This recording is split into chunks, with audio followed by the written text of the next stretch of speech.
Hey kids, it's Lisa here, and I want to talk a little bit about my way of working with, with all tarot, but particularly with the Tarot de Marseille, my way of deepening my understanding of the cards. And it's based on really what's kind of a motto for me. So the novelist Ian Forster, who wrote Howard's End, at the beginning of Howard's End, there's this epigraph, only connect, only connect.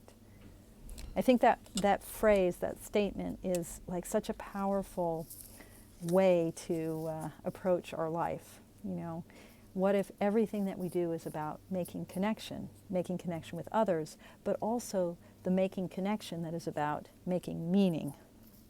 And I'm thinking about this as I'm sitting here in the office. I'm on call tonight in my job as chaplain.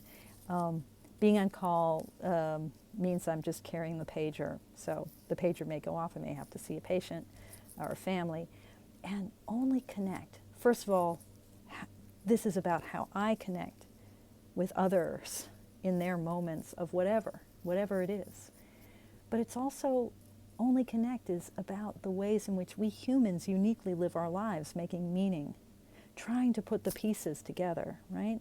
Seeing, we can't help but see the connections among events, the connections among the thoughts and emotions in our heart, connections that we draw between our experiences and the experiences of another, that fundamental empathic reality that underlies all of human experience. Our ability to connect is our ability to make meaning. So that's also what the tarot is so fundamentally about. So we can memorize a whole bunch of card meanings, we can memorize systems of correspondences, and in fact, we should do all of that.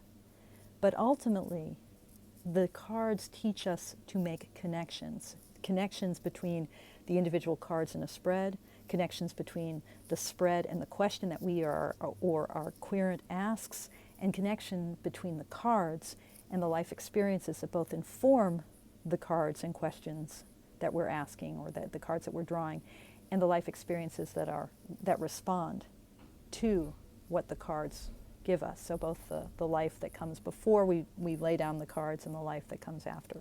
We're always making connections, and this is what the tarot is training us to get better and better at doing. So this is something that we can practice in a really simple way and hone in a really powerful way with a Tarot de Marseille deck. So this is the Tarot de Maria Celia. I tend to carry one regular tarot deck in my pack with me, and then one Tarot de Marseille. So this is the Tarot de Marseille I'm carrying with me right now. And I am just going to pull a card. And my intention as I'm pulling a card is just to invite the deck to help me understand the deck more fully. So this card is a card that's going to help me understand the deck. And it's the Four of Cups. Okay, so the stability of the four, the balance, the sense of reflection, and the stability that comes when we create reflection, when we see links between things, we see correspondences between cards and life, between cards and each other. I think that's what this four is helping me get at, the ways in which the tarot is built up of correspondences and the connections that we make. But now I'm going to ask the deck, help me understand what the Four of Cups means. Help me understand this card better. Okay, so I got the Knight of Cups. The Knight of Cups is such a beautiful, dreamy card. I think of the Knight of Cups as the card of the mystic seeker. It's the card of the poet and the artist. It's the night, it's the dreamiest of the nights, the most watery of the nights.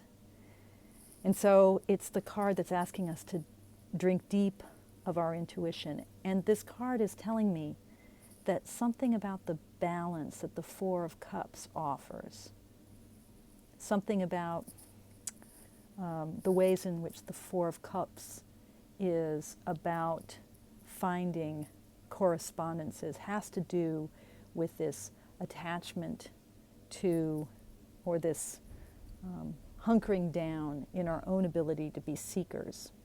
Okay? So now, forever, I'm going to be understanding the Four of Cups forever as a card that is tied to the Knight of Cups.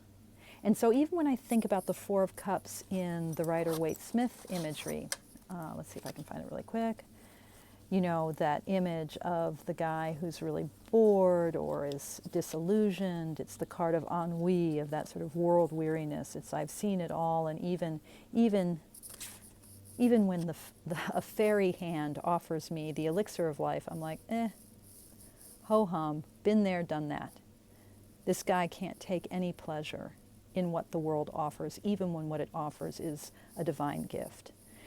So now I'm going to understand the ennui, the world weariness of this guy, as being something about what it means to be a seeker. That the shadow side of being a seeker, of being a mystic seeker, a poet, a dreamer, the shadow side of that is our difficulty enjoying what's right in front of us, of drinking deep of what life offers. So we might be the kind of people who are always seeking correspondences, that are always seeking the deeper meanings of life, that we might be the seekers, the poets, the dreamers, the artists, the princes of cups itself. That's what we might be. But that is also a life that risks a kind of world weariness. So I feel like I've come to a place where I understand the Four of Cups a little better. I understand how the Four of Cups has both this light and this dark side. And that might help me understand some of the stability of fourness, right? That, you know, what makes fours in general so stable, so solid, so in a way kind of immobile and unable to move forward, might be the ways in which the impulse to move, to seek, gets hindered by the impulse to be disillusioned with what's in front of us. So that the Four of Cups, might be a card, depending on the context, depending on what I've been asking, or what my seeker, my querent is asking. The Four of Cups might be a card that offers a certain kind of cautionary note, like, don't be too in love with your dreams. Don't be too in love with poetry that you fail to see what's right in front of you.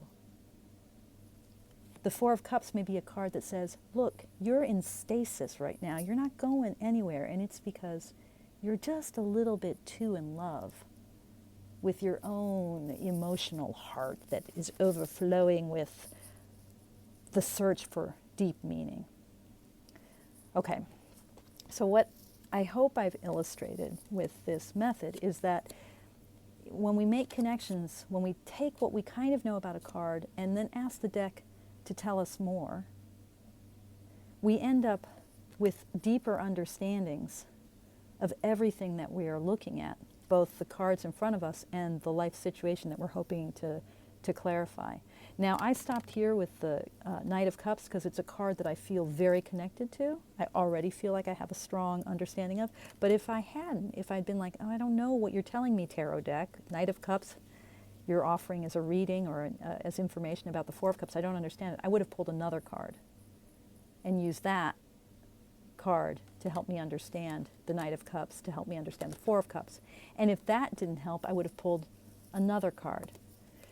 So this is the same method I use for reading reversals. When I get a reversal, I think the card is blocked, and then I pick a card to help me understand that blockage and what can release that blockage. And I will keep picking cards until I get one that's right side up, and I stop the cycle at that point. Using the tarot to help us read the tarot. Using the tarot to help us make connections. The moral of this story is only connect. Okay. I hope that made sense. Love to hear any comments or thoughts you have down below, and may you all have a blessed night. Thank you so much for watching, and thank you so much for your practice.